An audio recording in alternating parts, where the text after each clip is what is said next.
La Chambre des conseillers ferme ses portes pour la session du printemps. Aujourd'hui, une dernière séance plénière se tient dès que ce seront terminées les habituelles questions. Hier, la Chambre a adopté plusieurs projets de loi d'importance, un relatif à l'aménagement du territoire, deux autres sur des accords internationaux.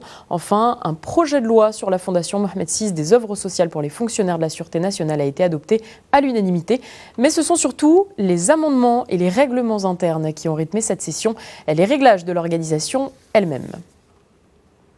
Pour dresser le bilan de cette saison, nous avons joint tout à l'heure Bouayed Zoubida. Elle est membre de la Chambre des conseillers. Elle déplore les retards que vit la deuxième chambre du Parlement et s'attaque encore une fois à l'absentéisme. Écoutez. On voulait que ce soit mieux, mais le bilan, le problème c'est que le travail au Parlement intéresse deux manières de faire. Il y a les projets de loi que le gouvernement présente, et il y a les propositions de loi présentées par les parlementaires. Alors ces propositions de loi, nous avons pas mal de propositions de loi qui traînent. Et à ce moment-là, les parlementaires, lorsqu'ils voient qu'il y a des projets, des propositions de loi qui ne voient pas le jour rapidement, ils ne présentent plus de projets. Et par conséquent, c'est un cercle vicieux. Et de toutes les façons, le travail de l'institution, il doit être fait par la présence des hommes et des femmes en permanence, parce que ce qu'on voit au niveau de la presse ou au niveau de la télé, c'est l'assemblée. Mais le travail des commissions, il est quand même important, et malheureusement, on continue à avoir des absents au niveau même des commissions. Et puis en bref, ce don au Maroc reçu par l'Union européenne, 580 millions d'euros. C'est le montant le plus élevé du Maghreb pour un large programme de développement. L'accord a été conclu hier entre l'ambassadeur de l'Union à Rabat et Salaheddine Mezouar, le ministre de l'économie et des finances. L'agriculture, la santé et le social seront favorisés en priorité.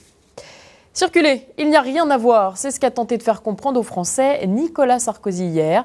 Convaincant, selon certains, peu crédible pour d'autres, le président de la République a tenté de répondre aux angoisses des Français. Mais une chose est sûre, son ministre du Travail, au cœur d'un scandale financier, ne quittera pas le gouvernement. Écoutez les précisions de Pierre Leduf.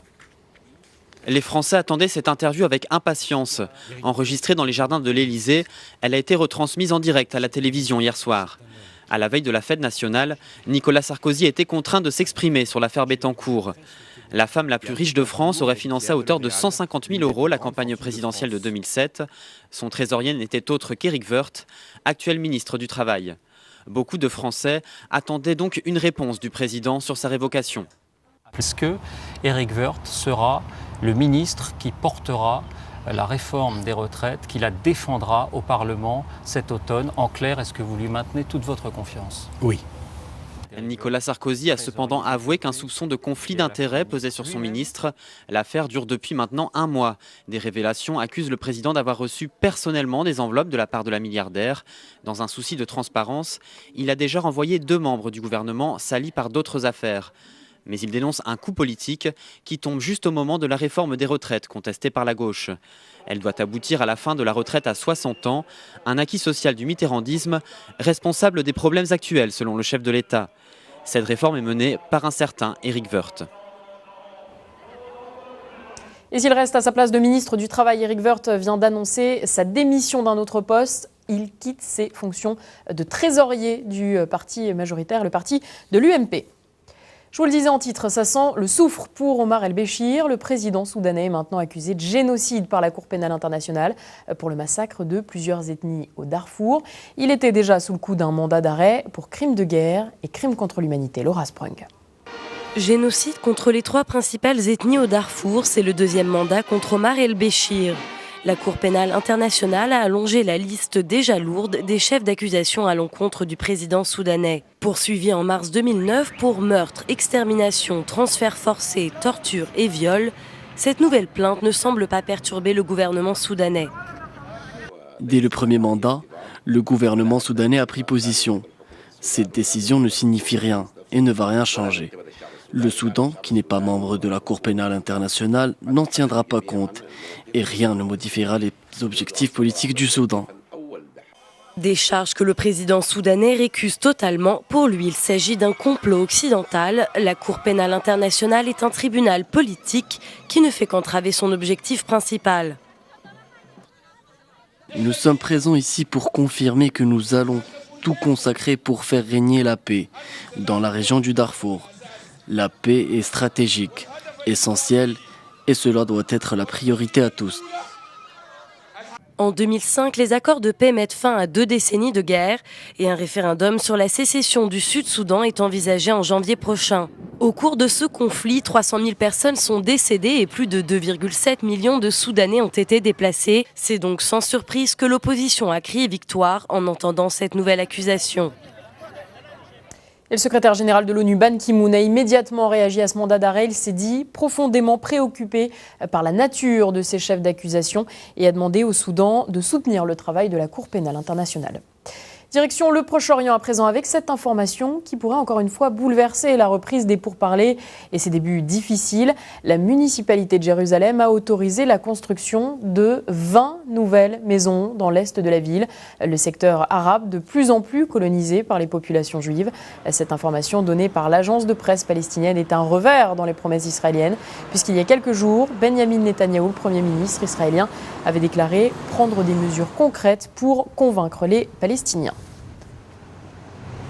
Et c'est dans ce contexte que George Mitchell, l'émissaire américain pour le Proche-Orient, vient dans la région dans quelques jours.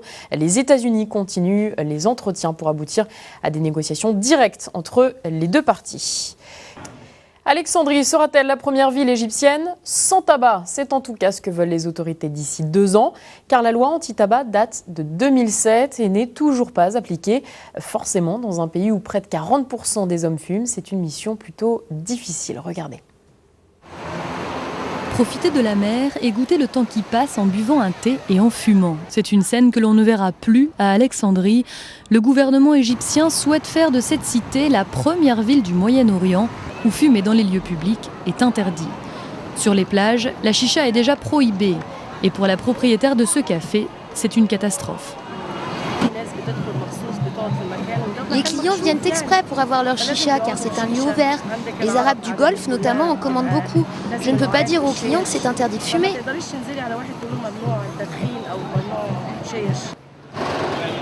En ville, les cafés sont également concernés. Exit bientôt la cigarette et la chicha. L'interdiction ne réjouit pas les gérants qui ne voient pas la mesure d'un bon œil. Il existe déjà une loi pour une partie non-fumeur dans tous les cafés et c'est ce qu'on applique déjà chez nous, je pense que c'est bien. Mais interdire complètement, il faut bien réfléchir aux conséquences.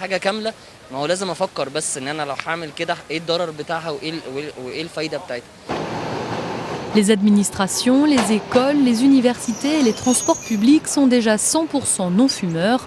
Selon ce chauffeur de tramway, il était temps que cette interdiction, initiée par le ministère égyptien de la Santé, soit appliquée. Dans le cadre d'une loi, les usagers vont arrêter de fumer parce qu'ils connaissent les risques, une amende par exemple. Sinon, ni le contrôleur ni le chauffeur n'ont aucune autorité. Et au ministère de la Santé, on a déjà observé un changement dans les mentalités.